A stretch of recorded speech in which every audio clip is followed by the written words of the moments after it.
Bienvenue sur BY Défi. Je suis Delphine, votre guide pour cette série de courts vidéo sur le Bitcoin.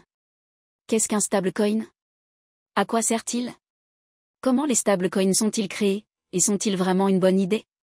Eh bien, restez dans les parages, car dans cet épisode des cours sur le Bitcoin, nous allons répondre à ces questions et à bien d'autres encore.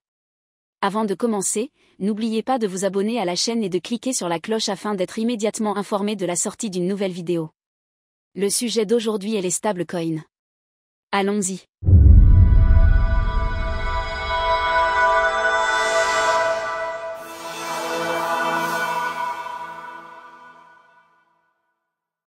La plupart des crypto-monnaies ont été conçues pour servir de moyen d'échange et pas seulement de réserve de valeur.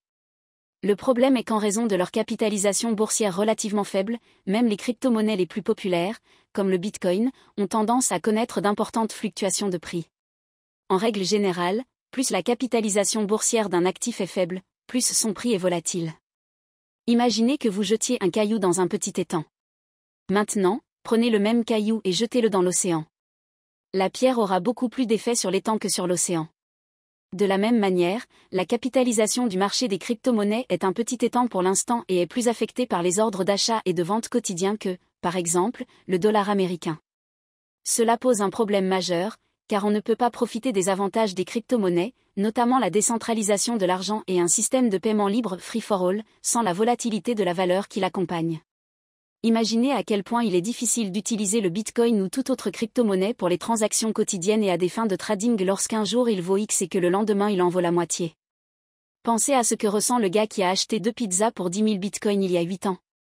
C'est exactement là que les stablecoins entrent en jeu. En termes simples, les stablecoins sont une tentative de créer une crypto-monnaie qui n'est pas volatile. La valeur d'un stablecoin est liée à une monnaie du monde réel, également connue sous le nom de fiat currency, monnaie fiduciaire. Par exemple, le stablecoin connu sous le nom de Tether, ou USDT, vaut $1 américain et est censé maintenir cet ancrage quoi qu'il arrive. Les stablecoins permettent la commodité des crypto-monnaies, ce qui signifie un règlement rapide et moins d'obstacles réglementaires, ainsi que la stabilité des monnaies fiat. Comme pour la plupart des pièces, le cas d'utilisation le plus évident serait de les utiliser comme moyen d'échange pour les achats quotidiens. Mais comme ces pièces ne sont pas très populaires pour le moment, personne ne les accepte comme moyen de paiement. C'est pourquoi les stablecoins sont principalement utilisés aujourd'hui sur les bourses de crypto-monnaies. Grâce aux stablecoins, les traders peuvent trader des crypto-monnaies volatiles contre des crypto-monnaies stables lorsqu'ils souhaitent diminuer leur risque. Par exemple, si j'ai investi dans le Bitcoin et que je ne veux pas risquer de voir le prix du Bitcoin chuter par rapport au dollar américain, je peux simplement échanger mes Bitcoins contre des USDT et conserver ma valeur en dollars. Lorsque je souhaite revenir dans le jeu et détenir des Bitcoins, il me suffit d'échanger mes USDT contre des BTC. Cette méthode est extrêmement populaire auprès des échanges de crypto-monnaies uniquement qui ne fournissent pas à leurs utilisateurs l'option d'échanger des Bitcoins contre des monnaies fiat en raison de la réglementation. Un autre grand avantage des stablecoins est que vous pouvez transférer des fonds entre les bourses relativement rapidement, car les transactions en crypto-monnaie sont plus rapides et moins chères que les transactions en monnaie fiat. L'option d'un règlement aussi rapide entre les bourses rend l'arbitrage plus pratique et réduit les écarts de prix que l'on observe généralement entre les bourses de Bitcoin. Ainsi, pour l'instant, les stablecoins sont davantage des pièces utilitaires pour les traders qu'un véritable moyen d'échange. Mais comment sont-elles rendues possibles? Qu'est-ce qui préserve leur prix de la volatilité que connaissent les autres crypto-monnaies? Eh bien, il y a plusieurs façons dont une entreprise peut essayer de maintenir l'ancrage de son stablecoin à une monnaie fiat. La première façon de maintenir un ancrage est de créer une confiance dans le fait que la pièce vaut ce à quoi elle est ancrée. Par exemple, si le marché ne croit pas qu'un USDT vaut $1, les gens se débarrasseront immédiatement de tous leurs USDT et le prix s'effondrera. Pour maintenir cette confiance, l'entreprise garantit ses pièces par une sorte d'actif. Cette garantie est la preuve que l'entreprise tient ses promesses et que ces pièces devraient effectivement valoir le montant fixé. Par exemple, dans le cas de Tether, chaque USDT est censé être soutenu par $1 américain réel que Tether détient en tant que garantie. Un autre exemple de garantie est le token DGX, qui est censé être garanti par de l'or. Une autre version d'un stablecoin collatéralisé est celle qui est adossée à une ou plusieurs crypto-monnaies. Cette forme de garantie est beaucoup plus facile à vérifier puisque le solde d'une entreprise peut être consulté sur la blockchain. La deuxième façon de maintenir un ancrage est de manipuler l'offre de pièces sur le marché, ce que l'on appelle un ancrage algorithmique. Un ancrage algorithmique signifie que l'entreprise rédige un ensemble de règles, également connues sous le nom de contrats intelligents, qui augmentent ou diminuent la quantité de stablecoin en circulation en fonction du prix de la pièce. Je m'explique. Imaginons que nous ayons une stablecoin indexée sur le dollar américain par le biais d'une indexation algorithmique. En supposant qu'un grand nombre de personnes commencent à acheter la pièce, son prix augmente et la parité est rompue. Pour éviter cela, de nouvelles pièces sont émises. Cette augmentation de l'offre atténue la pression sur les prix créés par la demande et maintient la valeur de la pièce. Si, en revanche, de nombreuses personnes commencent à vendre la pièce, des pièces sont retirées de l'offre globale afin de maintenir la parité à $1 américain. Pour être clair, les stablecoins à ancrage algorithmique ne détiennent aucun actif en garantie. Le contrat intelligent qui gère la pièce agit comme une banque centrale. Il tente de manipuler le prix pour le ramener à la parité en modifiant la masse monétaire. Chaque méthode d'ancrage présente des avantages et des inconvénients. Les pegs fiat collatéralisés transmettent le plus haut degré de certitude aux détenteurs de stablecoin que la pièce vaut effectivement l'actif auquel elle est adossée.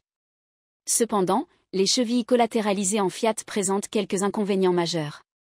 Tout d'abord, du point de vue de l'entreprise, l'actif est gelé et ne peut être utilisé à d'autres fins.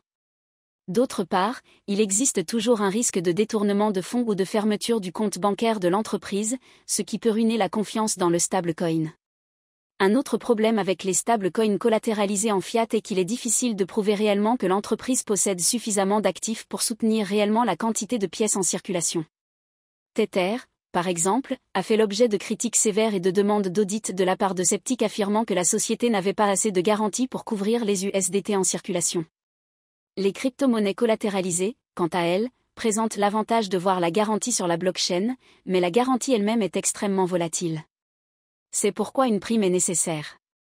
Dans de nombreux cas, cette société détiendra 150%, voire plus, de la garantie nécessaire pour compenser les éventuelles baisses de prix des crypto-monnaies. L'ancrage algorithmique bénéficie du fait que l'entreprise n'a pas besoin de détenir d'actifs. Toutefois, nombreux sont ceux qui affirment que la théorie de l'ancrage algorithmique ne fonctionne pas vraiment dans la vie réelle, car la manipulation de la masse monétaire ne garantit pas que l'ancrage tienne.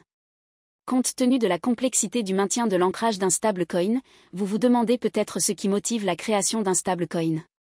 Quel est le modèle économique ? Chaque entreprise a ses propres motivations. Certaines entreprises peuvent facturer des frais pour le trading de leurs pièces. D'autres utilisent leur stablecoin comme canaux de marketing pour faire connaître leur marque et promouvoir d'autres services. Cette stratégie permet d'attirer davantage d'utilisateurs sur leur plateforme de trading et de faciliter le transfert transparent de fonds au sein des échanges et entre eux. Prenons quelques exemples des stablecoins les plus populaires utilisés aujourd'hui. USDT, ou USD Tether, que j'ai déjà mentionné, est une stablecoin collatéralisée au fiat et arrimée au dollar américain. La pièce a été créée par la société Tether et est restée relativement stable depuis son introduction en 2015. TUSD, à ne pas confondre avec USDT, signifie TrueUSD et est une stablecoin fiat collatéralisée relativement nouvelle qui tente de répondre aux critiques adressées à Tether. Les dollars américains garantis sont détenus sur les comptes bancaires de plusieurs sociétés fiduciaires. Ces comptes bancaires sont publiés chaque jour et font l'objet d'audits mensuels. GUSD, également connu sous le nom de Gemini USD, est un stablecoin collatéralisé en fiat émis par le populaire échange de crypto-monnaies Gemini, qui a été créé par les frères Winklevoss. Selon Gemini, le GUSD est le premier stablecoin réglementé au monde.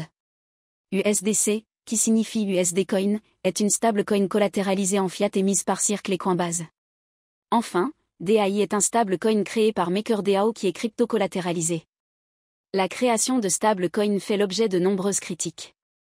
La plus courante concerne l'incapacité à maintenir l'ancrage à long terme. Cela peut être dû à l'une ou l'autre des raisons que j'ai mentionnées précédemment. En outre, un rapide coup d'œil sur l'histoire nous apprend que toutes les monnaies à parité sont vouées à l'échec en raison du coût de leur maintien, en particulier lorsque cette parité est attaquée. En conclusion, les stablecoins visent à résoudre l'un des plus gros problèmes des crypto-monnaies, la volatilité des prix. En rattachant leur valeur à un actif stable, ils combinent la flexibilité des monnaies numériques avec la fiabilité de la finance traditionnelle. Cependant, chaque type, adossé à un fiat, adossé à une crypto-monnaie et algorithmique, présente des risques et des avantages uniques. À mesure que le marché des crypto-monnaies continue de se développer, les pièces stables sont susceptibles d'évoluer, contribuant à combler le fossé entre les systèmes financiers traditionnels et la finance décentralisée. Si vous avez des questions, n'hésitez pas à les laisser dans les commentaires ci-dessous. Si vous appréciez le contenu, cliquez sur le bouton « J'aime » et abonnez-vous pour être tenu au courant des nouveaux épisodes. Merci de me rejoindre pour les cours sur le Bitcoin de BY Défi. Je m'appelle Delphine et je vous dis à bientôt.